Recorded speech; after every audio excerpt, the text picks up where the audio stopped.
Welcome to episode 108 of the Omnigamers Club podcast, the podcast for games on all platforms, including mega games. I am Daniel Winter. And I'm Mark Usa. Hello. And we are very fortunate to be joined by a very special guest today. It's TTRPG designer Graham Gentz. Welcome, Graham. Hey guys, I'm Graham Gentz. I use he and they pronouns. I'm a facilitator, game designer, and occasionally a puppet. I'm also the play and culture lead at Mythworks, which publishes games like The Wild Sea and Slugblaster, or if you want the full title, Slugblaster Kickflip Over a Quantum Centipede. It's great to be here. Welcome. I'm a fan of The Wild Sea. I got an opportunity to play it at TCTC here in Vancouver last year. Awesome. Yes, yeah, I've been keen to check that out myself ever since Quinn's compared that game to China Mieville. It went straight to the top of my list, and I've been trying to get a game going ever since. But I was checking out the Mythworks booth at PAX Unplugged last year, and was watching Slugblaster disappear in real time. And that one is hot off the presses.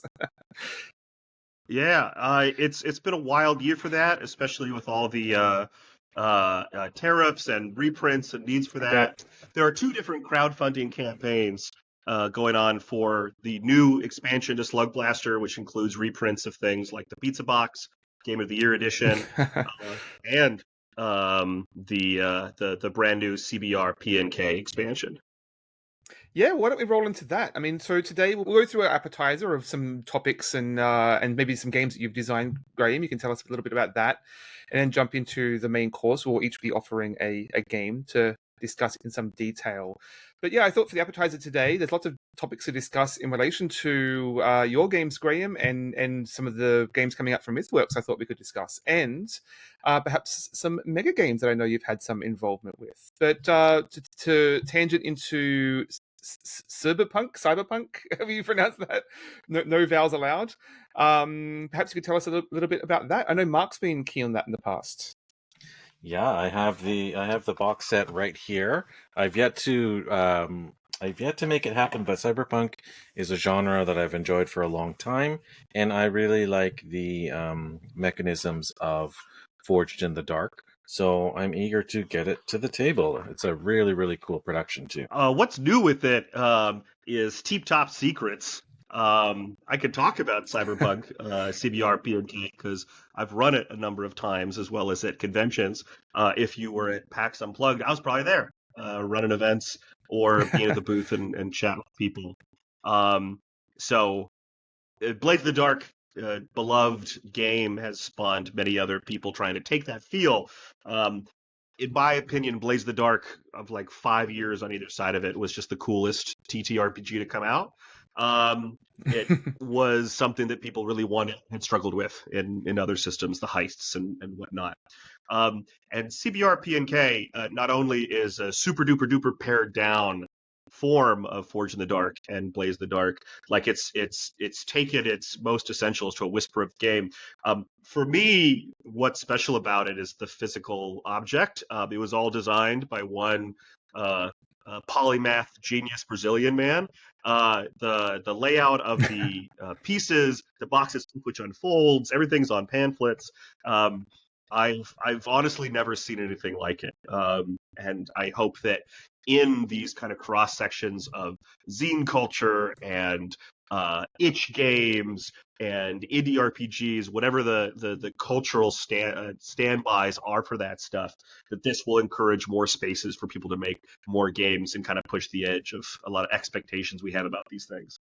So in terms of getting to the table and ease and whatnot, it's absolutely just a breeze. The character sheets are these little pamphlets that are all dry erase. The GM pamphlets, like one little page, and then all of the really cool plugins. If, say, you wanted fantasy creatures and magic in your cyberpunk setting, I don't know why you would. I've never heard of such a thing before, but you can, because one of the little pamphlets is plus weird. There's adventure, which is takes place on a train. It has diegetic announcements that are plugged in there. It's unbelievably slick. Yeah, we did a review of Scum and Villainy last year, and we were largely positive on that game. But it is an intimidating tome, that huge rule book, and in a hobby where everyone's constantly trying to get people to play something other than D&D, that rules overload obviously can be a big factor. And yeah, I was shocked by how svelte the that little binder of brochures is for Cyberpunk. And I mean, yeah, Cyberpunk is a genre obviously perfect for that heist style gameplay. Yeah, I've not had a chance to look at it myself, but very curious how it sort of pairs those rules down into a very sort of bite-sized experience. Yeah, I have the rules pamphlet right here, all in one folded sheet. It's pretty impressive. It's pretty impressive stuff. And so what's new with the upcoming campaign? Whatever's going on with it is more modules, more plugins, different rules, because it's set up on this pamphlet system. It means that it's really, really easy to plug more things in. With the campaign still coming out, there's a lot of collaborators who are adding into the official content that's there. It's either adventures or maps or additional rule sets like Plus Weird. And because the system is so easy breezy and so easy to connect to, all of the things do have a kind of diegetic sense to them, that you're plugging things in and plugging things out. So it's pretty exciting. Yeah, I mean, plug and play fits thematically into the cyberpunk genre perfectly, I guess, right? Absolutely. Yeah, exciting to see. Again, plus the opportunity for lots of new voices, new writers to come and add their stamp to that game. So yeah, cool to see that. I'll drop a link in the show notes to the upcoming campaign where people can follow along. So, Graham, perhaps you could tell us a little bit about some of the games you worked on yourself. I know there's one I'm particularly interested in called Under the Autumn Strangely. I've had a couple of friends come to me in the past asking about games inspired by Over the Garden Wall, and that was a very easy recommendation in terms of tonal resonance there. So, yeah, perhaps you could tell us a little bit about that. Yeah. So if you've heard of any of my games, Under the Autumn Strangely is probably the one because it's carried by IPR and ended up being in the Mythworks Presents line. It's a GM-less game of pastoral horror and anachronistic Americana in a land that never was. Absolutely. The point of influence is Over the Garden Wall, but it's less of my translation of the show into what I think a game could or should be. And it is more about the conversations I was having with people repeatedly about the show. When Over the Garden Wall came out, it didn't have a huge splash, but over and over and over again, people just would say, this is my favorite show of all time, animated or otherwise. We watch it every single year. Absolutely. It's really grown in the classical sort of cult sense. And those conversations I was having were also really varied. It is the thing about art that it's reflective of the person who's interacting with it. And the more complex a piece of art is, people can see different things in it. But because Over the Garden Wall resonated with so many people and was so many different things to them, that's really what got me going in terms of how I wanted to have the mechanics play into the game experience of playing over the of playing this game at the table, of playing Under the Autumn Strangely. You have 3 roles. You have a traveler, who are the point of view characters, lost in this unknown world. You have the Arcadian, who is the never was itself, as well as all those that kind of dwell in this unknown place. Odd, maybe ineffable, but not necessarily dangerous, but there is something that's wrong, something that kind of creeps and pulls at the end of every interaction, and that's the terror. The terror is allowed to build and brood and whisper into people's ears. And so the game plays 3 to 6, either one of each role, or you can double up, which is satisfying for a number of reasons. When there's no prep involved, and it kind of creates this phantasmagorical falling down, not knowing where you are surrealism. So as a result, it can be really isolating when you're a traveler. So having somebody else who's sort of bumping around is very satisfying. The Arcadian is not really a GM, but because you're painting widely with a tonal brush, it kind of has an opportunity for you to listen to somebody else and play off them, which many people with the oft-repeated phrase of the forever GM, it gives an opportunity to be thinking and listening and interacting. And always, always, always, the players, whenever I teach it, I say, okay, these are all the roles. Which one appeals to you the most? The terror players are always the ones who immediately raise their hand and say, me, please, please. I want to mess with my friends. And if you have two of them, then they each get a secret theme. So like shadow or bone or mountain or star or reflection, and they have to be different. And so while the other players are doing their setup details, the terrors are in the corner diegetically whispering to each other, which immediately puts everybody at the table on the edge, which is something I just never get tired of.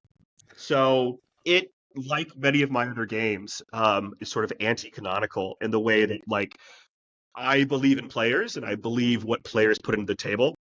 So my role as a game designer is to say, okay, well, I want everybody to bring these things. What are they? So those are the things I define.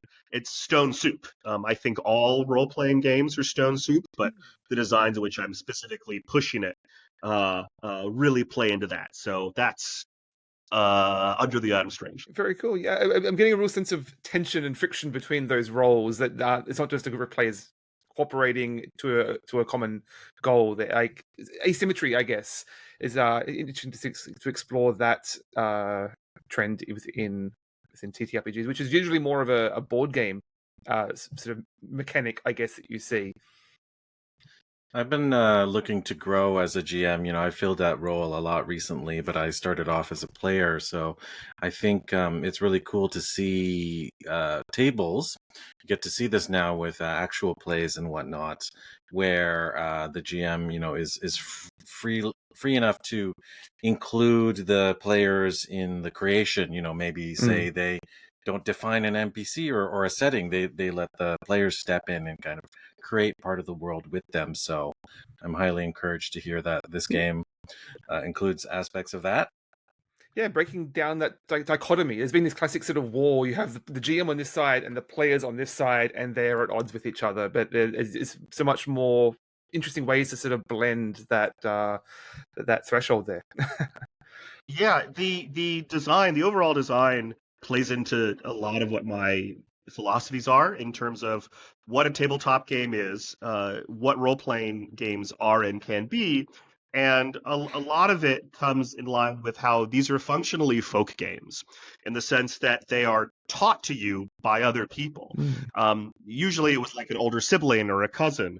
Now you have actual plays in which the first thing somebody does if they buy a new game is they'll search online. Okay, well, I want to watch other people playing it, so I quote unquote know how to do it right. And I feel like, for better and for worse, and largely for worse, there's a lot of these embedded assumptions that people have about what a game like Dungeons and Dragons is or what's possible. A war of the GM and the players is absolutely apt because of the way it's always been done. And I think, if anything, good design and the best games are the ones that are intentional about traditions and what they choose to ignore and what they choose to focus on. Whenever you pick up a new RPG, you have a couple sections in the front, which is, what is an RPG? And it usually describes them more or less in the same way. What I am interested in is the things that never end up in those sections. What is it that people show up to a table and carry with them for years or decades about the way things are done? In Under the Autumn Strangely, at the very center of the book, I have this little triangle of the three roles, and the idea of setting that as a visual is that you could no but on the left and yes and on the right. One role can specifically, with a meta currency called change, contradict details. Everything else is the principle of narrative truth. You say it, it exists, it happens.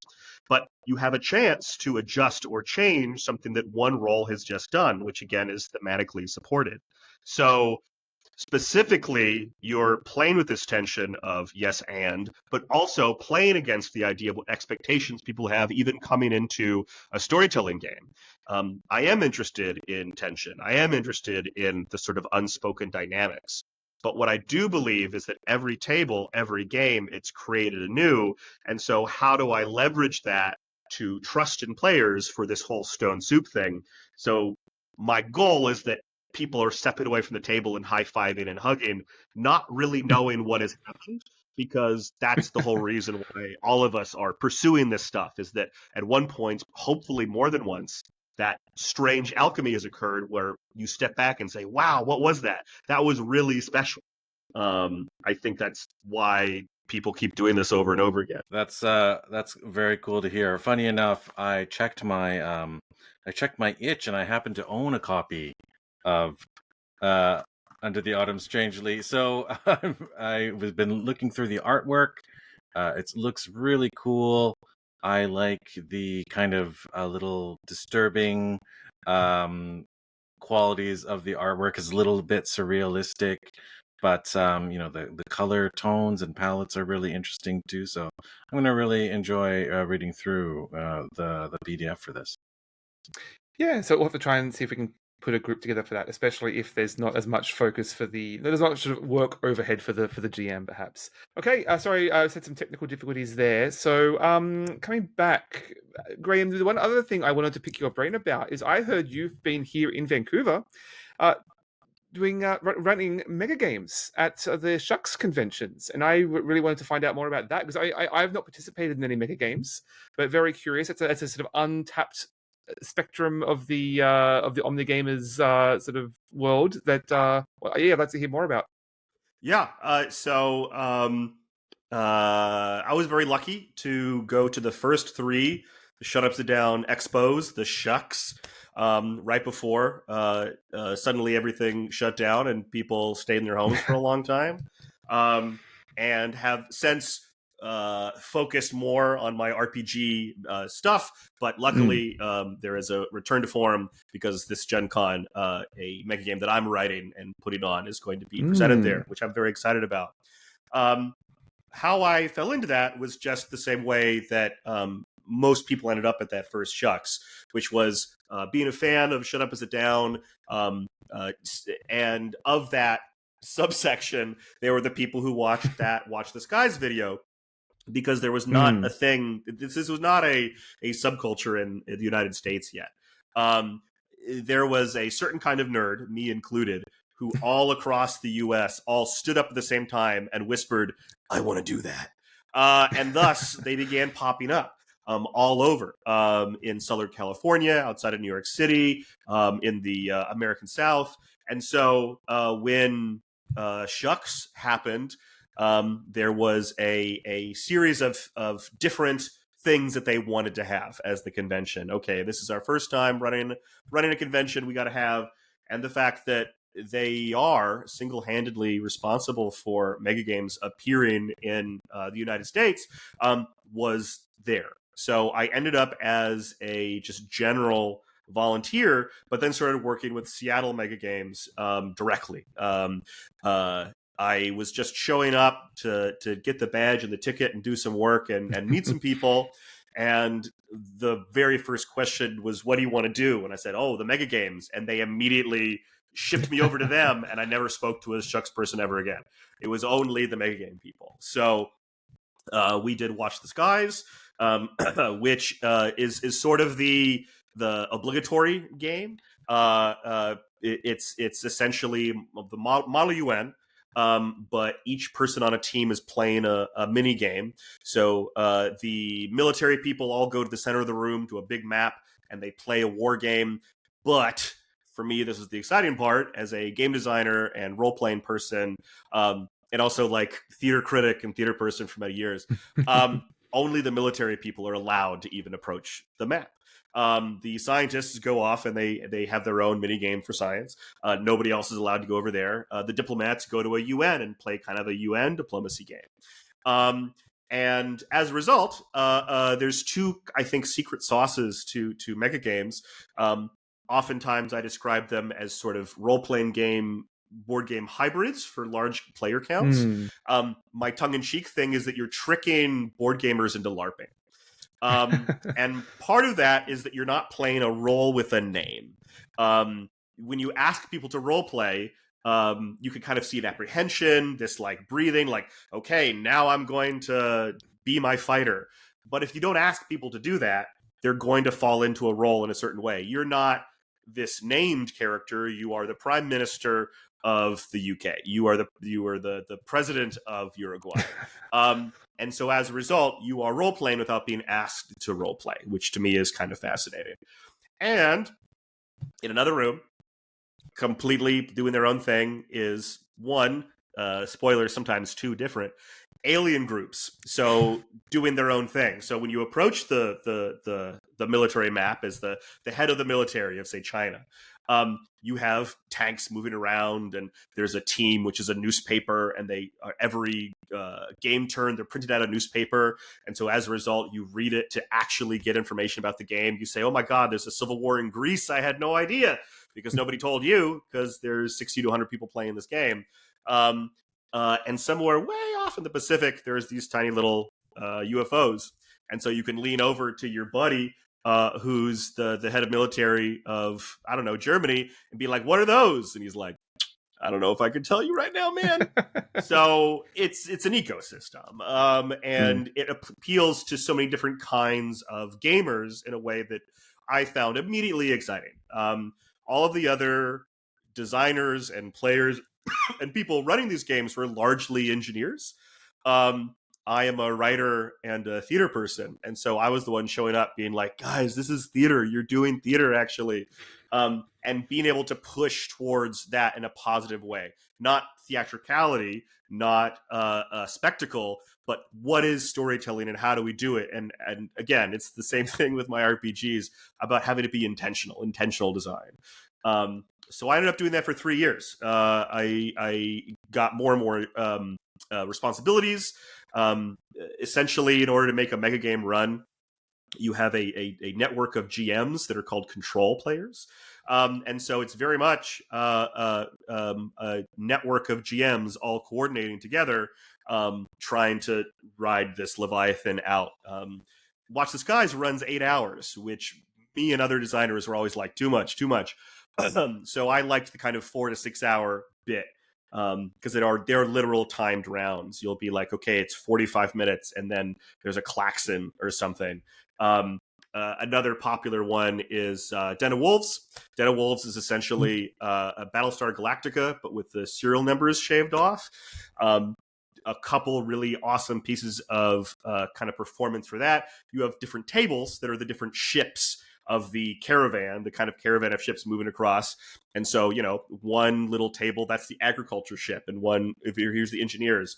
And so you're moving back and forth between the tables, a la to go visit the engineers. You're like, hey, we got all this grain. Like, you really need to help us. They're like, no can do. Everyone at their own tables are doing a little worker placement game, which means that they are able to do that without oversight, which is really useful. But every once in a while, the wolves, the Cylons will attack, and you'll play this really deafening, terrifying, pants-shitting alarm, and people can't leave their little ships. And so you've been talking to these two guys for 10 minutes, you don't really know them, and you're trapped in the ship with them. To me, that's the mega game. That's the experience where you're like, you've done your wheeling and dealing. Like, you came to offer how many grain points for their many fuel points, and now you're stuck there because the 3 military guys who you can see are like struggling to get everybody to all do the same jump code, which are on these little flip books, and try and fight on their own little game, which again, nobody can go over to. So that's mega games. That's the joy of that. That's the promise that I think is trying to be delivered. And so at most big conventions, there is a mega game coalition, which is people either running a single game, they kind of coordinate. They're hard to organize, they're hard to design, and they're hard to run. So as a result, the community is very strong for it. There's always stuff at Gen Con, days and days, where all the groups will just run other people's games and other people's designs and whatnot. and the one I'm writing and running is much more of an RPG, because Rowan Root and Decker have been doing these mega games, quote unquote, which are essentially like 6 or 8 people at 6 or 8 different tables, all running Orkborg. And then Grant Howitt will run around and like pretend to be drunk, and he'll be kind of an NPC or whatnot. And so that was the direction I wanted to push some of mega games, particularly because of my interest in where design can be utilized and where the joy is. And so it's something of like the mega dungeon, but with multiple teams, and they each have different goals. And I will have NPC players who are kind of running around doing other things. And so they have kind of a meta currency they're playing with, trying to get different people to different of the teams to follow them. And that will be a series of GMs that I am coordinating and getting everybody to go. Secret walkie-talkie things where they're in a room in some kind of mega dungeon, and they'll hit a button, and I'll have one of the GMs like turn on their phone, and they'll realize they can communicate with another team in another room that's like trapped in there. While you have a lich and an AI goddess and a dragon all kind of like swooping around, asking them for their favor, and then swooping out. So hopefully, fingers crossed, it'll work, because the other thing about mega games is you can't play test them. You write them and you run them. And the thing that I'm confident about is they tend not to collapse completely under their own weight. People are always scared of that, but it's just this great churn and this great thing. And my experience at cons almost exclusively is that people are polite and patient and excited because they're here, they spent their time, their money, they want to have a good time, and they want to help you. So yeah, it's called Skyer. It's all in caps. It's going to use some of the new CBR PNK mechanics, and it's going to premiere at Gen Con. Very cool. It's a fascinating analogy there to these mega games as something of a movie director or a theater director, I guess. And like all these moving parts, you're trying to keep coordinated while the cameras are rolling. Yes. Right. Yeah. And yeah, I mean, I know I personally have been intimidated both as a performance anxiety perspective and a rules overhead perspective. They are intimidating. And I mean, imagine there's a lot of work just as an organizer, getting people into the right roles. Like sorting people into, well, you're better as a scientist, you're better as an alien, or wherever they may be. So yeah, I imagine it's quite a lot of work getting those going. So I mentioned one without the other.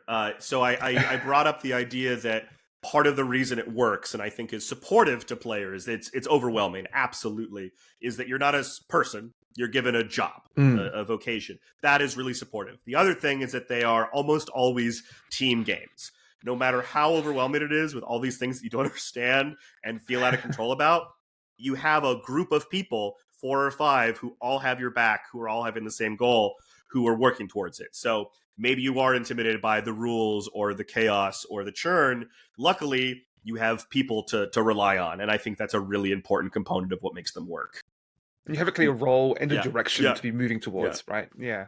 What you're describing, Graham, sounds really exciting to me. I have a little bit of history in theater as well. And, my recollection of those times is that really you are fulfilling a role, whether it's front of stage or behind the house. And but it's a ensemble production, right? It doesn't rely on just you. You are a piece of the machinery, and you coordinate, work together to make it work. And the other thing that's exciting is that it sounds so cool that it's multimedia and multi-dimensional. So this is a combination of theater, strategy game, TTRPG. It's but you're in the game, you're inside of it as it's running, and that's terribly exciting.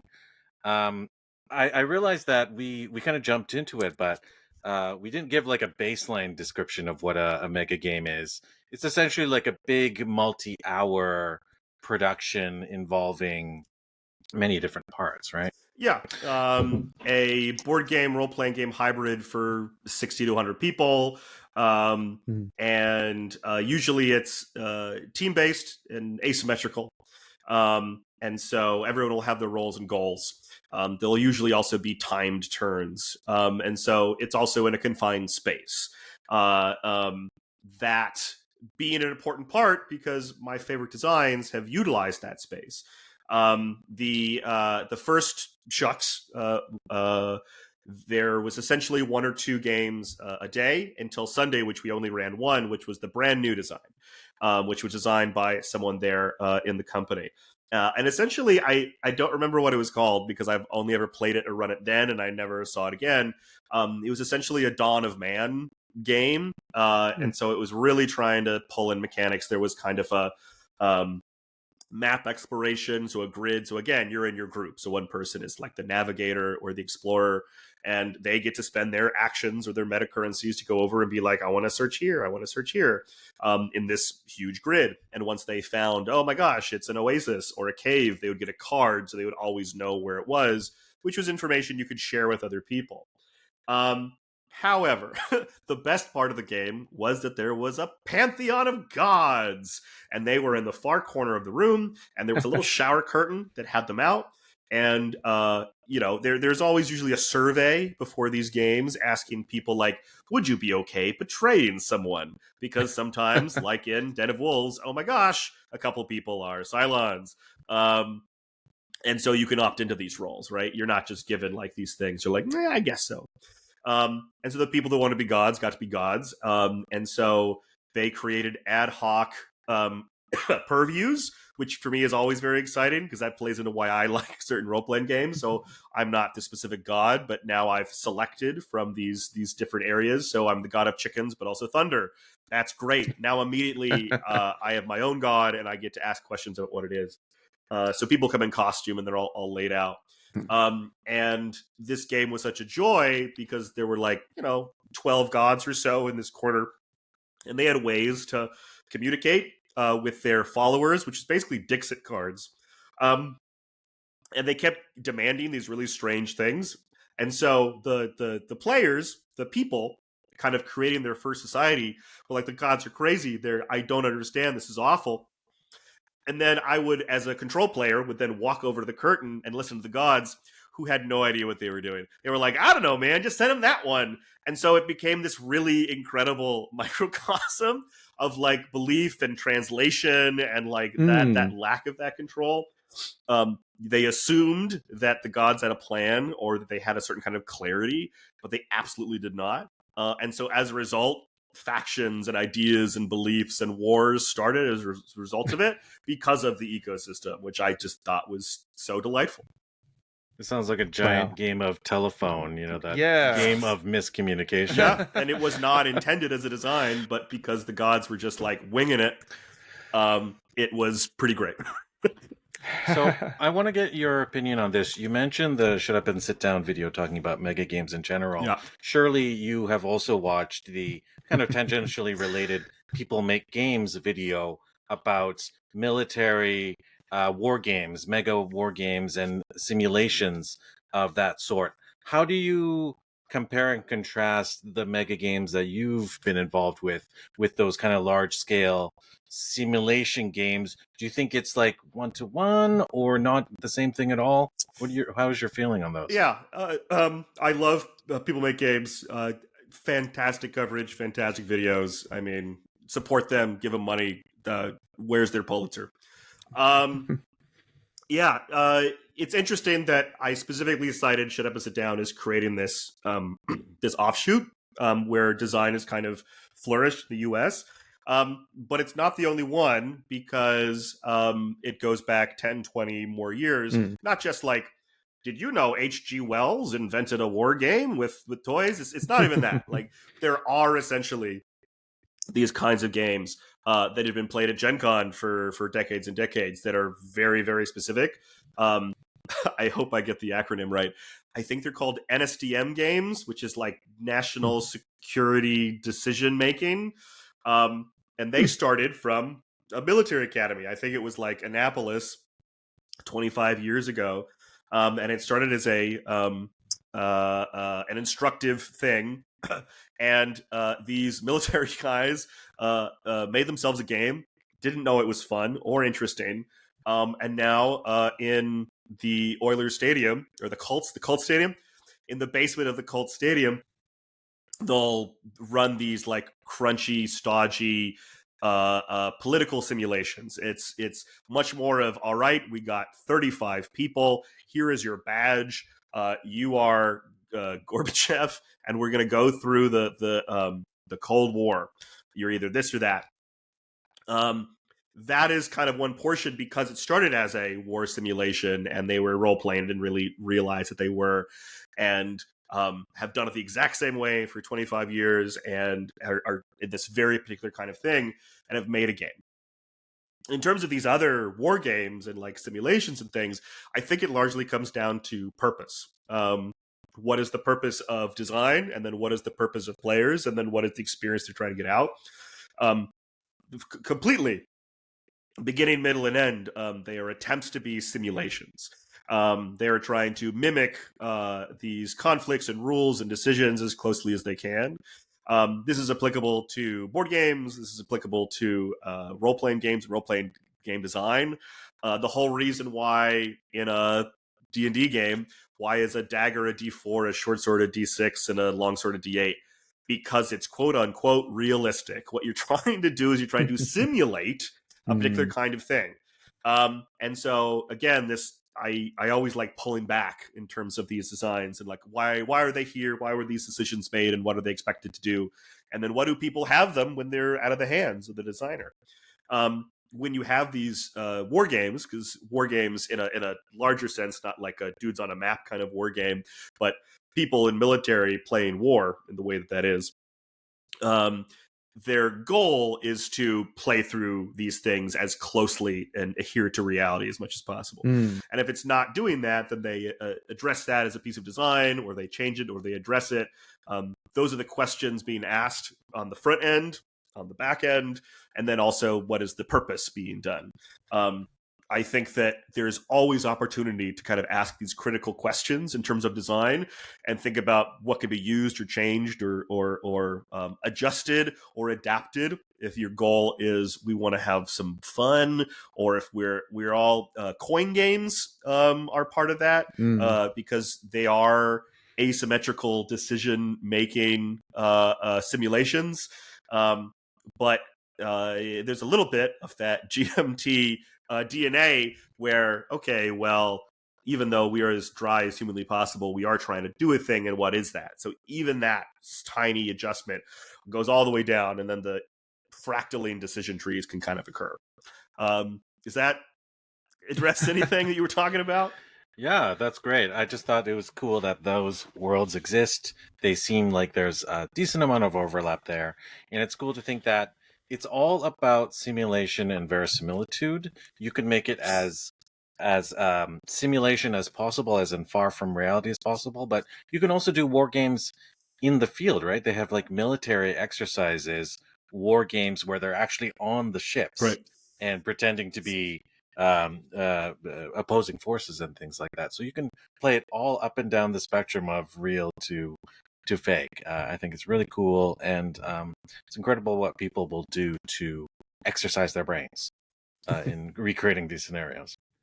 It's funny that you mentioned People Make Games, Mark, because I was thinking of their video on Jubentia, which is another scale of sort of LARPing games, like obviously very different scale to mega games, but I think there's some parallels there too. But I don't want to take this any longer. We're already running pretty long here. Yeah, and they're post-apocalyptic LARPing video too. But you're right. Let's talk about the games. How about let's talk about the games we've been playing? Yes, I think because you're our guest of honor, Graham, I'd love to hear you talk about the game that you brought to the table. I think it's what was the name of it? It is A Penny for My Thoughts. Yeah. As somebody who's been curious and loving games and game design for a long time, I can point to certain games that are sort of like watershed moments for me. The biggest one I always point to is Fiasco, because once I started playing a GM-less game, and one that were no character sheets or dice for confirmation, I realized that I had been chasing things with my home games for a lot of different reasons because there was an artifice surrounding it. And A Penny for My Thoughts is from 2009. It was designed by Paul Tevis and was published by Evil Hat. When it came out, I had been enjoying very much Don't Rest Your Head, which was an early project of theirs, where the gimmick in that game is that you are people who no longer sleep, and you see the liminal space world, 13 hands and doors that shouldn't be there and whatnot. Fantastic, really interesting game that really opened up my thought processes in college and in mostly high school when I was running Call of Cthulhu and Vampire the Masquerade and was already trying to find other things. And then Spirit of the Century, which was an early Fate game. So Penny for My Thoughts directly addressed a lot of these really fascinating mechanics. So one way to describe role-playing games in general is to say that they're about making decisions. I think that's true. A lot of the times when you have rolling for confirmation in role-playing games, again, an aspect of folk games, oh, I don't know if you can do this thing, let's roll a die, let's try and do some math to see if we decide you succeed, fail, or a mixed success, which has become also popular. But it's this decision point, which is people have glommed onto as being the exciting part, in which all of a sudden the line between participant and audience is obliterated. You are taking part in a story, but also you are also watching the story at the same time. Part of the alchemy that occurs, that emotional thing at the table. So, A Penny for My Thoughts. It has kind of a frame story, which is that you're all amnesiac patients. But in the back, there are two very exciting kind of alt settings, which I'm going to get to.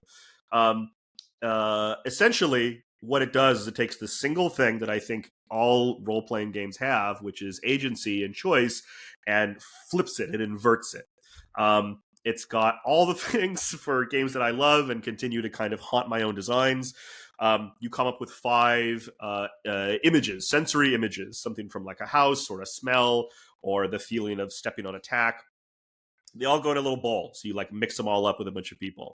And then you have pennies, because I love metacurrency and I love physical objects. And so you have pennies, and you're supposed to pick them up and hold them in your hot little hand, and say, "I will help you remember." And a player goes, they pick out a sensation from the little bowl that more than likely they didn't write, and they read it out loud. Every other player, and then the player who kind of initiating gets its 2, you get 2 leading questions.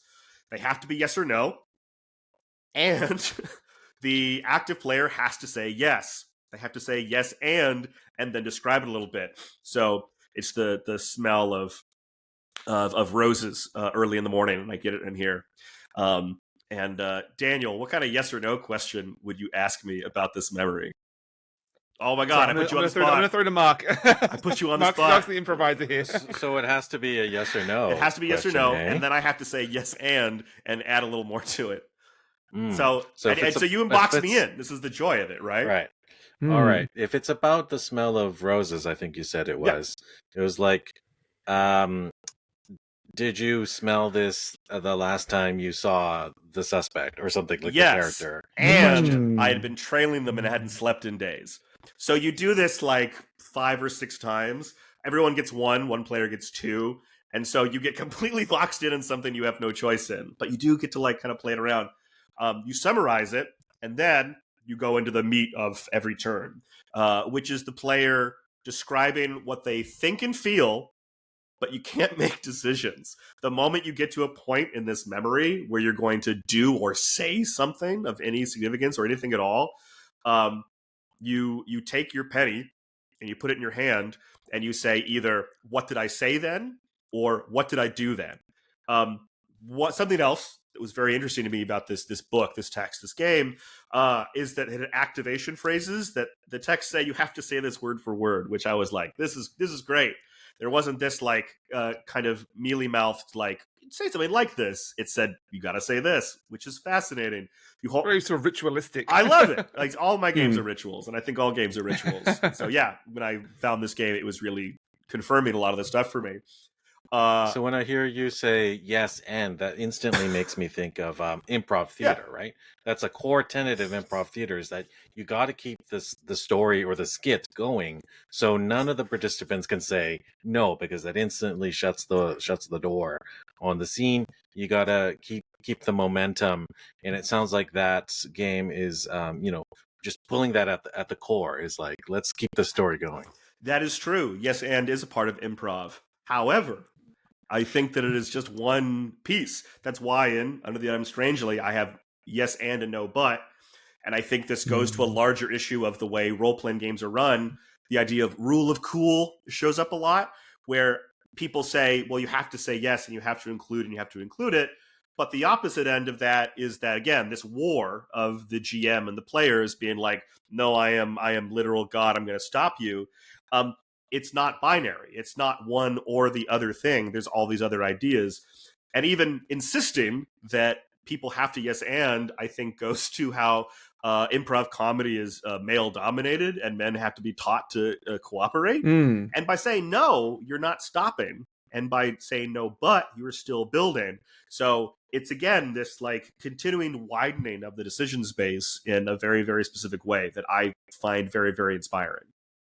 I mean, we certainly had. I mean, I know we've definitely had role-playing campaigns. We've got one player who's particularly forceful and pushing the momentum of the game, and everyone having to yes but them can snowball in uncomfortable ways. Yes. So yeah, having the power to push and pull, definitely some strength there. Yeah, and I was reminded again of a game that you already mentioned, Fiasco. Yeah. That's pretty much like a improv story generating machine, because you're given prompts, you're given character relationships, the players embody those characters.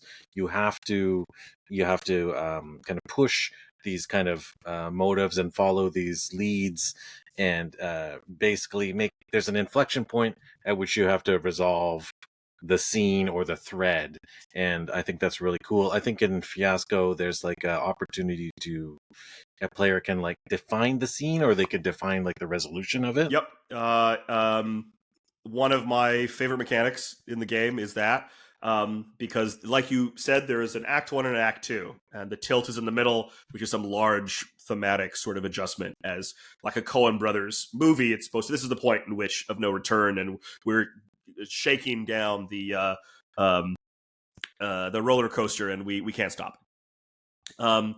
Whenever it's your turn, you can define either it goes well or poorly, or where are we and what's happening. And at the first act, you give away the die that you receive, the good or bad die, which incentivizes you to establish where you are. The second act, you have to keep the die, which incentivizes you to have other people establish where it is for you, because you want to be able to say if it's good or bad for you. And I think that is the kind of design that inspired me, because you're setting up these ideas and the themes and connections and creating story.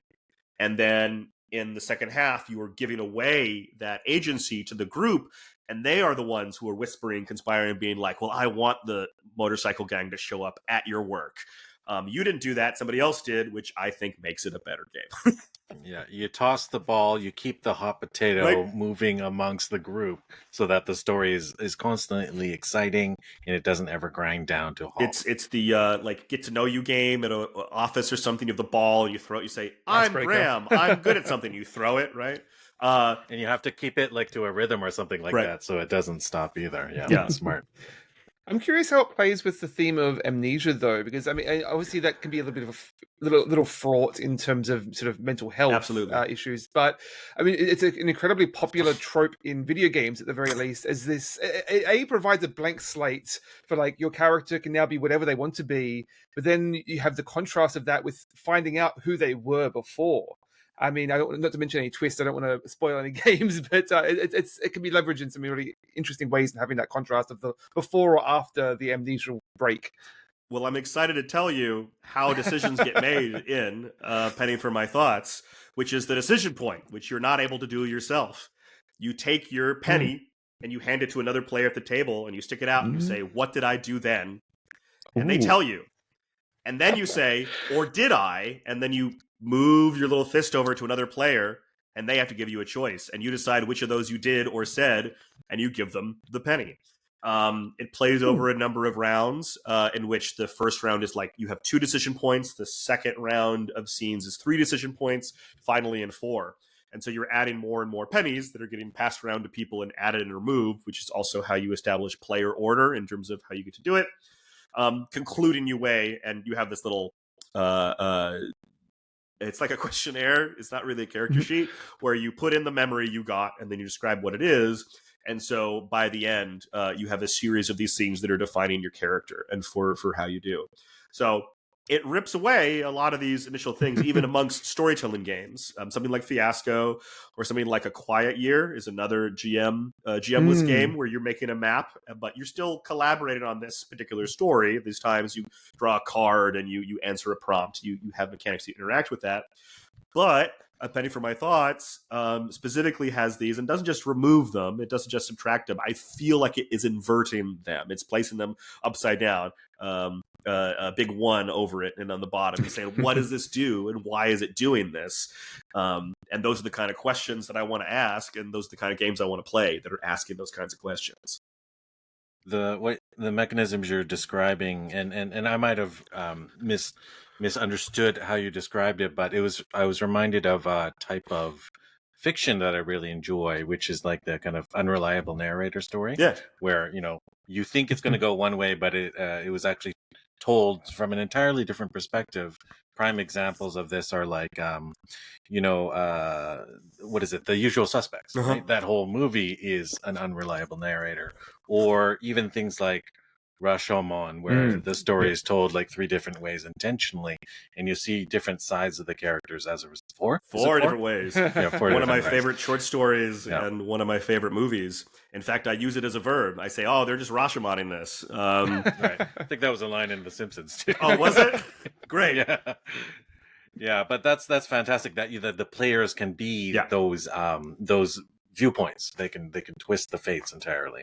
I love that. All right. So I don't know if I wanna keep asking Graham about his perspective, because it's obviously you're our special guest. So Daniel, I don't know if we'll have time to like cover like my full game and your full game. Do you want to discuss yours, and then maybe we can touch lightly upon our dessert section? What do you think? I mean, I've got another TTRPG lined up today, so if you want to keep everything completely on track on that side of the spectrum today, and perhaps you can save yours for another week. We'll see.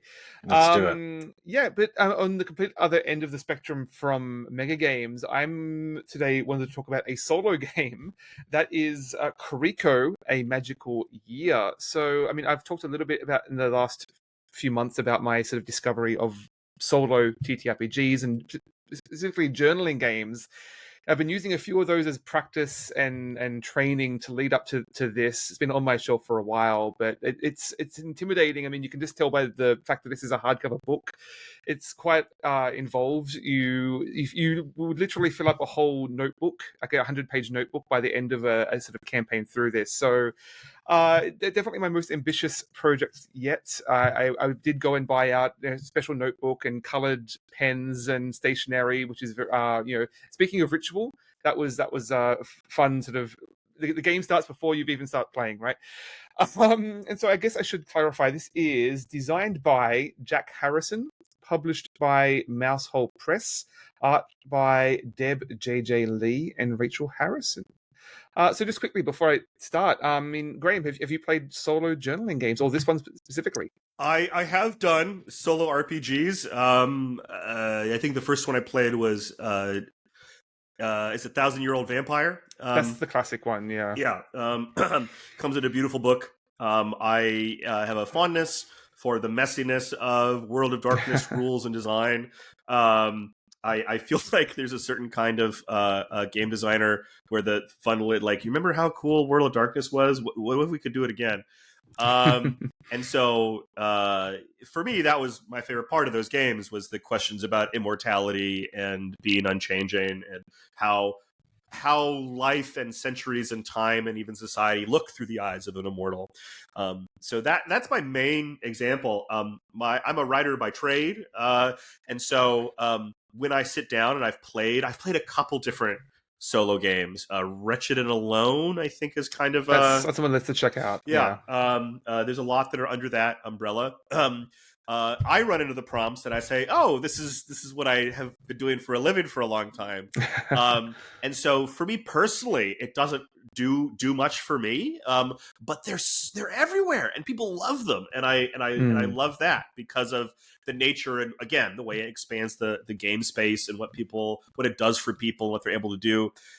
If you're filling up a 100-page notebook with your stuff in this game, I couldn't be happier. Like, that's so cool. Yeah, I mean, so I'm still working up towards 1,000-year-old vampire. I'm excited to check that out. I have talked about 1,000-year-old campfire.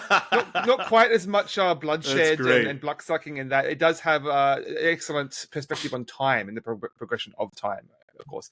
But Koriko, it's much more narrower sense of time. It is literally a year. You're playing a teenage witch. It's explicitly wearing its theme on its sleeve here. This is very obviously Kiki's delivery service. I was halfway through this before I realized that Koriko is literally the name of the city in Kiki's delivery service, I believe. So not subtle at all there. But you basically create a witch of you can decide on the details and gender and familiar and various details, and then you are visiting a city, going away from home. So obviously playing with that sort of teenage angst of being away from home, self-discovery, and meeting new friends and being isolated. There's a lot of rich tapestry of emotions to explore there, shall we say. What I did find really clever is that it does some really cool things in tutorialization, in that it basically has you create your character. It gives you some very basic prompts where you just roll a dice. Okay, here's your prompts, use these. So you have your character, you have who they are, you have where they came from before it then starts rolling in some of the more elaborate mechanics. Like you've got some you've basically a tarot deck of cards that you're drawing for prompts. You've got a dice tower that you're stacking for a set of decision points. But the very first thing you do in this game, which I found particularly useful, is that it has you make an intentional mistake. It's like just make a squiggle, do something to tear up part of your journal, break that seal of perfectionism, which is something I struggle with. Like I still occasionally will find a prompt and sit there for like 15 minutes thinking through how I'm going to do this. But this is a game that wants you to just get into it, just do it, get something on the page, right? Which is really excellent. You should put a egg timer or something right yes, next to your journal so that you don't sit on your hands too much. Like let it flow. That's an A+ detail. I love that. That's the kind of stuff I look for. I read a lot more rule books of games that I play. I used to run a couple different board game libraries, so I would just like churn through board game rules. If I find something like that in a text, I'm already there. I'm sold. That's fantastic. Yeah. Sets the tone, especially as a teenager. You're gonna be a bit sloppy, right? And it is quite structured from there. It's set in chapters. Basically, each season is a different chapter. Each is a prelude and an sort of epilogue attached on either side of that. Each of those is going to take like 3 hours, it suggests, which is a lot of just writing. I've been breaking up even more so, just a couple of prompts at a time, because each chapter might be 7 prompts and then like a letter at the end. That's incredibly mentally draining for me, so I've been breaking it up. It is something that you can do piecemeal. Each card is like its own prompt. Those prompts, I will say, are also pretty good in that it will give you like a broad scenario. It's like, broadly you are helping people. Someone comes to you with some failing crops. Someone comes to you with a sick family member. What do you do to help them? You are, I don't know, somehow you're running a bit of business. It's not really spelt out and gamified in that sense. You're just running through the scenarios, how you are helping people. You're not tracking resources or anything in between that. But it will then give you a couple of small suggestions of, like, might suggest like an ancient curse or a sort of a buried sword, various suggestions that you might use as a hook to sort of zero in on that prompt in more details. What you then do is there's basically a twist table. It's basically a 4x4 grid of these other little twists or complications that might say it's a downpour today, or pressure to party was another one that just, again, it's a little way of elevating. You might have a very obvious tropey way to approach this this issue, but then you have to choose a twist to sort of just elevate and sort of complicate it and sort of draw out more drama out of this complication, I guess. So that was quite fun, I thought. Yes, those prompts is what I was getting at. It was like I feel like they are good training wheels to sort of bringing you into these stories and giving you options. If you don't have the improvisational mindset like me to just draw these stories wholesale out of you. And one thing I have struggled with, though, is just that the board gamer brain of when do I follow the rules as written? Because it will give you these. Here's a list of names you can choose from. You can make up any name you want, or are you just going to or you can just choose one of these names as written.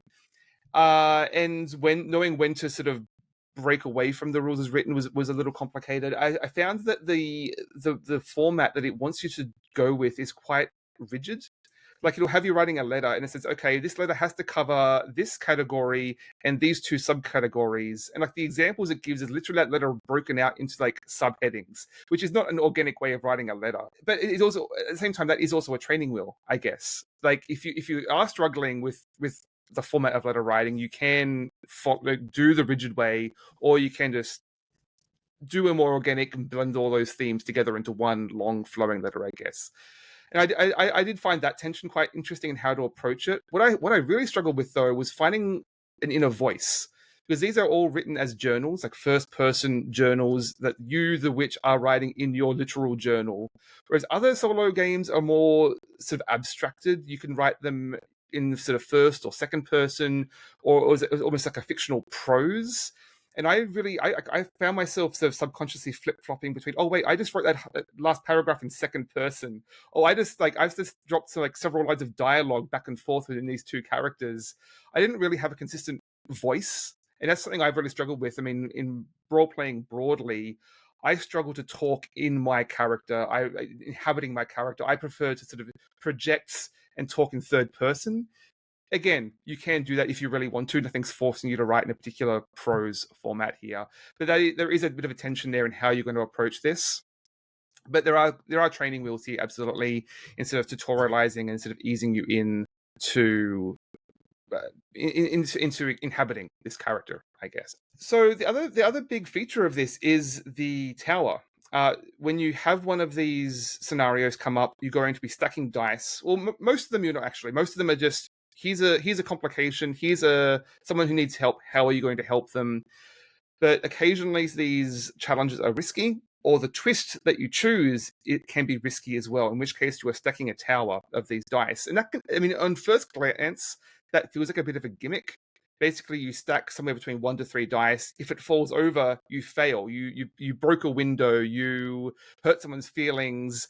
That you failed to help this person, and have to think through the implications of that. Ultimately, I didn't find it particularly challenging in stacking dice. I only failed once in the 2 to 3 chapters I've been working through.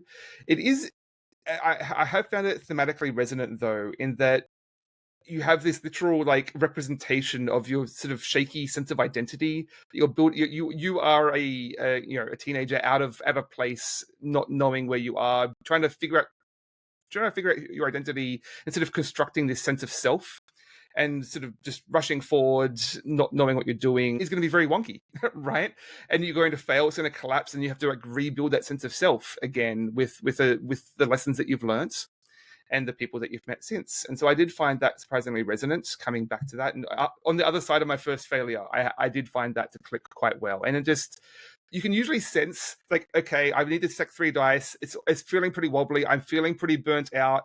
I know this isn't going to go well. So you can sort of prepare yourself in a sense, I guess.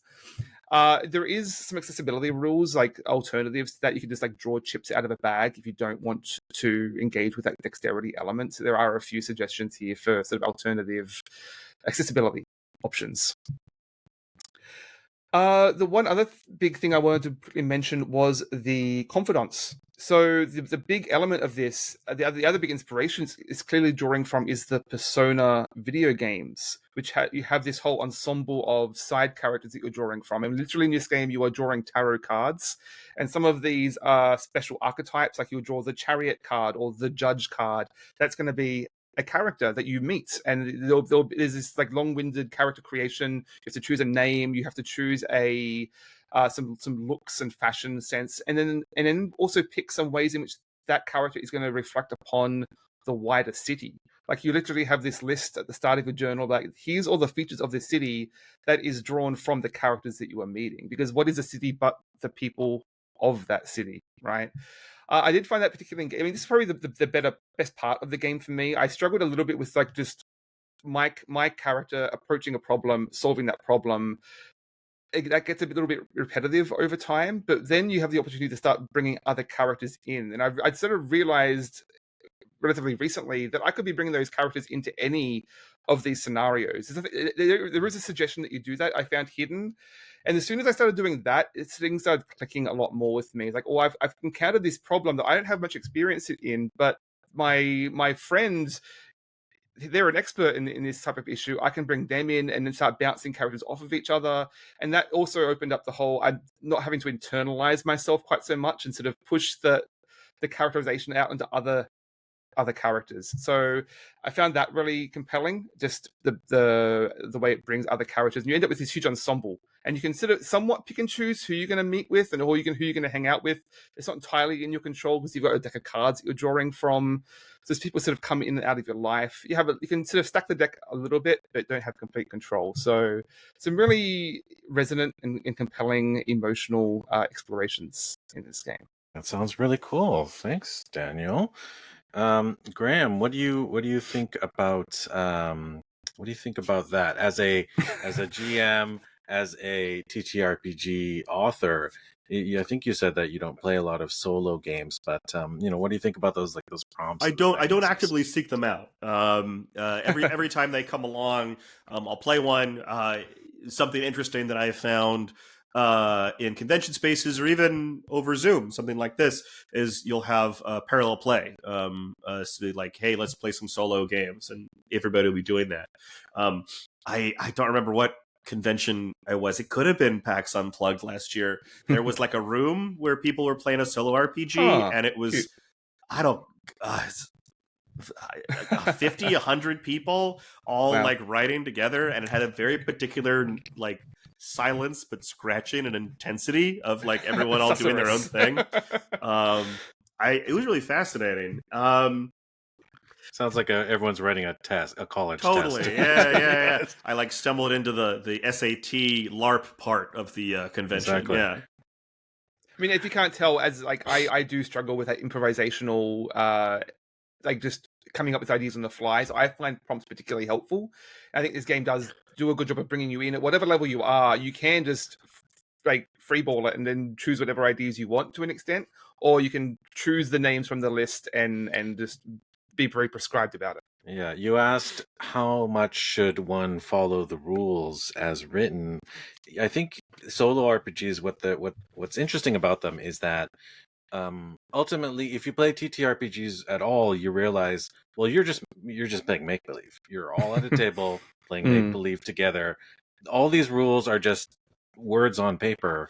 And when you play solo, you realize, well, who is the arbiter of the rules? Who is the keeper of the rules? Who is the player? You're the same one. So you realize, I don't have to follow any rules at all. But the rules are there for a reason. Like, otherwise you could just write a book, right? Oh, right. Which is kind of my angle. Which is kind of like I continue to sit down and I'll play one and I'll be like, okay, I'm writing a story like I have done before. It's interesting you bring that up, Mark, about the rules and being ignored, because that's true with board games, right? There's jokes about like the board game police, like people are going to sit down. Or if you're playing a cooperative game and you quote unquote lose without getting the last scenario, do you cheat or not? In college, I was playing Risk Legacy for the first time, and at the bottom of the box, there's a little envelope that says "Never open this." and I heard stories of people like lighting it on fire and setting it out on like little Viking funerals and shit. It's all self-enforced. It's all, everything's a folk game, man. Like, we're getting really deep into the stuff that I love talking about. So fantastic. All right. I think we're getting a little bit long on time, so I would really love it if we could talk about another thing that you love to talk about. We have a segment on the show called Dessert. Basically, we have a little appetizer at the beginning. The main course is the primary game we talked about. We covered that. And the dessert is what we could talk about whatever the heck we want to. But I heard that you enjoy horror movies. Is that correct? Yeah, I love horror movies, specifically because of the variety and how they're written and how they're developed. Again, this like artifice thing.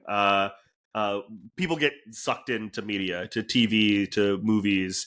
Our brains seem hardwired to love character and narrative, and many fictional characters. We have relationships that we care about as much, or if not more, than like people we know in our lives.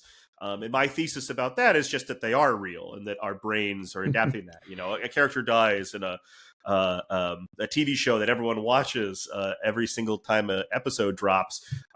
That's real. I don't think it's any less real because there's a reason our brains are doing that. So I'm fascinated by horror movies and the way that they're made and the way that they're written and what they present. Because oftentimes I'll get in conversations with people and they'll be like, I don't like horror movies because I don't like being scared. And my question is like, why do they scare you? Is like more interesting to me because of how you get keyed into that. For me, it's like, how do you create a movie that does that has that kind of emotional reaction to it? I'm a compulsive curator, so I have lists of all kinds of things. And I'm kind of always on the hunt for the next horror movie that's like, oh, this is great. Like, this is so good. And because it is such a diverse subgenre, I feel like more than others, I watch stuff that I like build up in my head or like the director of and feel myself getting let down for. So there's a certain kind of chasing the dragon where I'm like, oh, what's the next horror movie that's like really, really going to blow my mind? It's funny you say that. As I was relatively recently a person who said I don't like horror movies. Funnily enough, the movie that convinced me that I do was actually Cabin in the Woods. Yeah, a movie that I believe has inspired another project of yours that we didn't have a chance to talk about. Love for the Love God, was it? Love for the Love Gods. That's right. I'll drop the link in the show notes. I don't think we have time to get into that, but definitely exploring some topics and sort of tropes and meta commentary that I love. It's horror movies are great. I actually had a couple of recommendations though, because I have been watching through a compilation called All the Haunts Be Ours. This is a sort of basically collection of folk horror movies. There's actually 2 volumes. We watched the first one a few years ago, and the second one's out, and it just came out a few months ago. But it's movies from all over from throughout the history of cinema and from all over the world. And so a lot of these I wouldn't say many of these are great. They're all incredibly memorable, which is perhaps more important, right? They so much imagery is seed into my mind from these films. So a couple of quick recommendations I wanted to throw out. Yeah, cool. Please. I mean, literally the last one we watched was called Bakeneko, Spirit of Vengeance. Perhaps Mark might know more about this.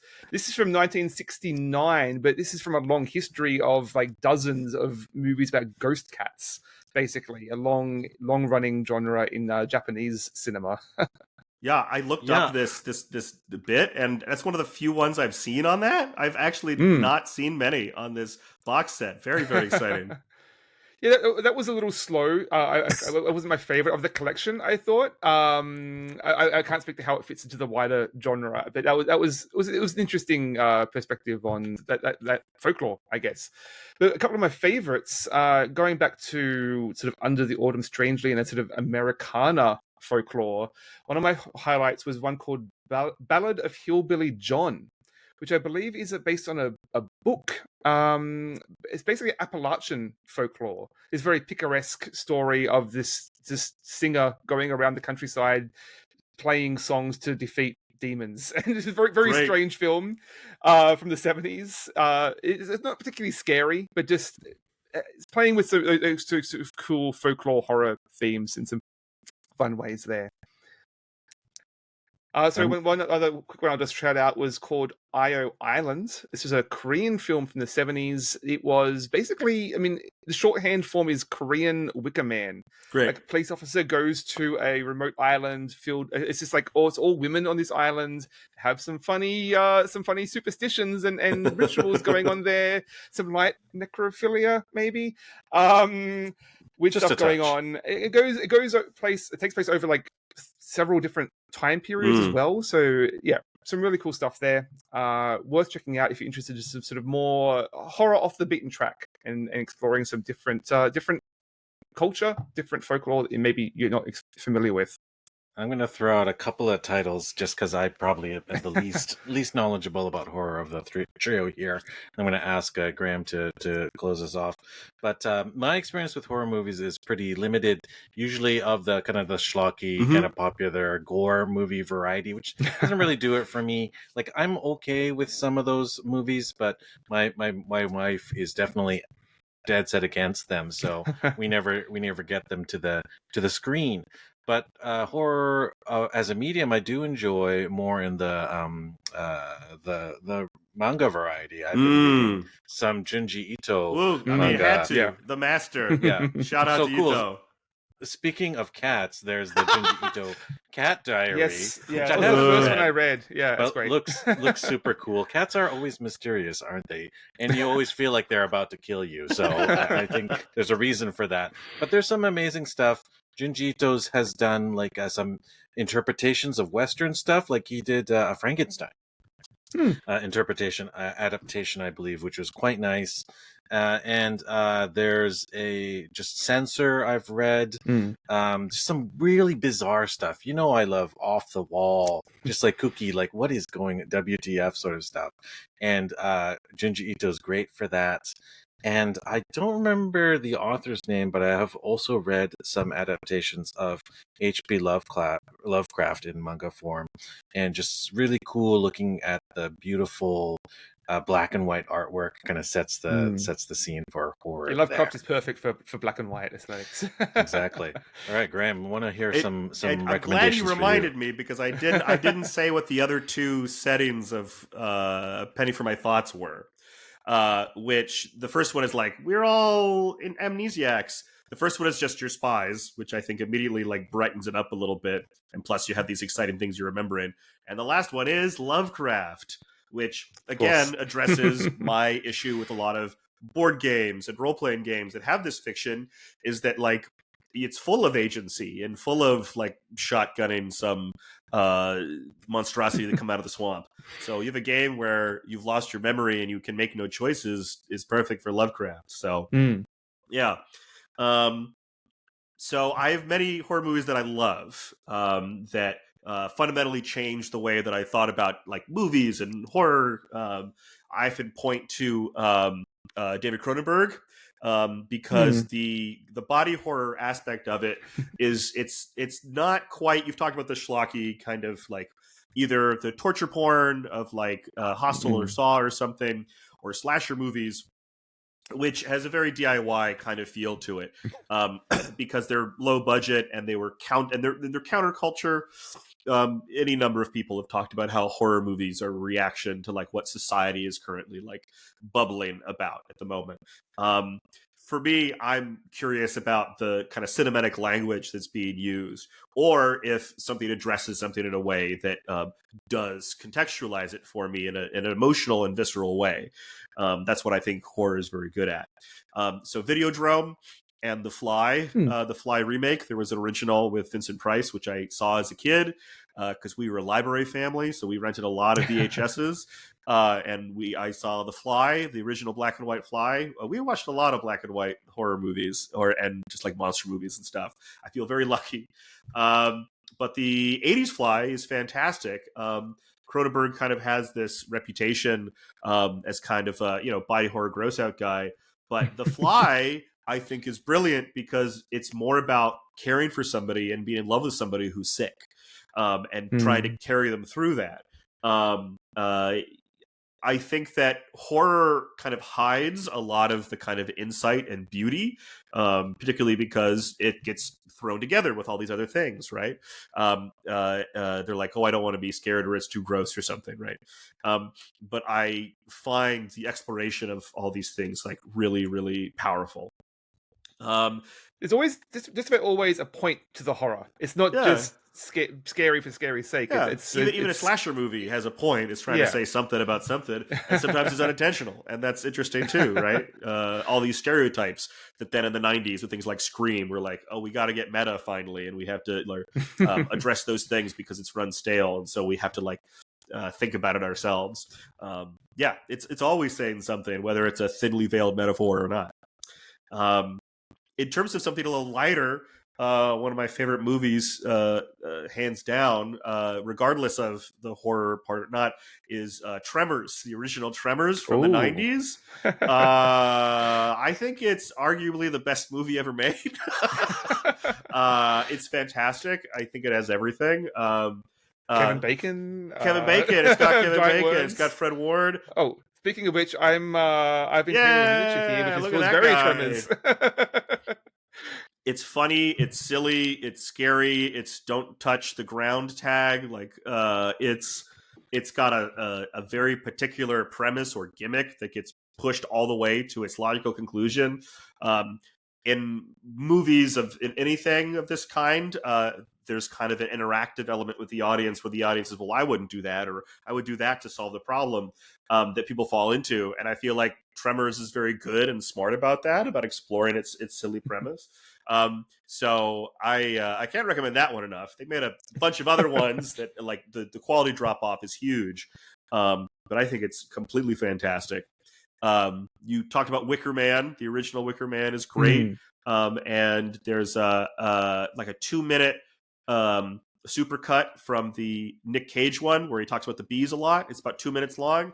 I highly recommend it. It has all the weird punching of the villagers out of context, which is hysterical. Well, I've seen enough video essays breaking down what that movie is bad. Oh, great. Anyways. Amazing. I forgot one. I did actually have a horror movie I like is Alien. Oh, the original. And I didn't really think about it because it's I just think it's a sci-fi movie for me. But it totally has the point about the horrors of capitalism, right? About these exploited workers and their terrible working conditions and having to just fight for your life. It's so good. I'm glad you said that, Mark, because I usually put Alien as my favorite horror movie of all time. I like putting it side by side. The conversation I get in most commonly is people are like, well, I like Aliens more. And I say, well, they're very different. And then somebody will say something like, well, Aliens is this commentary on the deconstructive nature of capitalism. And I'm like, oh, how Alien does even better? That's a great point, my friend. They're both great movies. It's this sterile environment where you really don't know what's going to happen. And the second one, it's this dungeon where random steam's coming up everywhere. And every video game trope about Space Marines has been pulled. I mean, a quarter of the quotes from StarCraft are all just lifted straight out of Aliens. Thank you. Yeah, Alien. Love, love, love, love, love Alien. I mean, I think I mentioned just last episode, Alien Earth coming very soon. I'm incredibly excited for that show. Heck yeah. Video game Alien Dark Descent is actually really great for placing you That's great too. in the moment. All right, so many good topics we covered. I want to thank you, Graham, because you really you really brought out some really fun topics for us. Incredibly insightful. A lot of topics there. That was excellent. Oh, it's so much fun. Thanks for having me. So great. Well, this is the opportunity where we ask our guests to talk about any projects they'd like to promote, share your social media, anything that you want to shout out. Yeah. So I'm on Bluesky at This May Be Graham. I have an itch, which is grahamgentz.itch.io. My upcoming mega game will be premiering at Gen Con. And through my capacity as play and culture lead at Mythworks, there is a campaign going on right now for the first ever official expansions for Slugblaster. And 2 days from as recording, I don't know when this is going live, the Cyberpunk one is going up, Overload. And so all that stuff is very, very exciting. That can be found on BackerKit and Kickstarter. That sounds so great. I will definitely be checking out both of those projects. The Slugblaster has definitely been on my list for RPG systems to check out next. So go look for those. And Daniel, you want to tell us about, just the regular outro? Yeah. Well, if you have any questions or comments on today's games or topics, you can contact us at omnigamersclub@gmail.com or at our website, omnigamers.club. You can find me at Board Game Feast over on Bluesky, and the podcast has an account there too, Omnigamers Club. Yeah, you can find me at Bluesky as well as OmniGamer Mark. You can check out our videos on YouTube. We're going to be sharing this episode and all the other recent episodes. Go out there every time we record them. Like and subscribe on the podcatcher if you're choosing. Of course, we're in audio form too. So, and the best thing you can do is tell a friend. If you happen to know someone who likes the games we've been covering, I hope you would share it with them. It means a lot. That's the only way we get the word out, really. So thanks out there. And I want to thank you, Graham, again for joining us for this episode. Absolutely, my pleasure. So much Thank fun. All right. So until the next time, everyone out there listening, I hope you have a balanced diet of gaming. Thanks. Bye. Bye. Pew, pew, pew, pew, pew.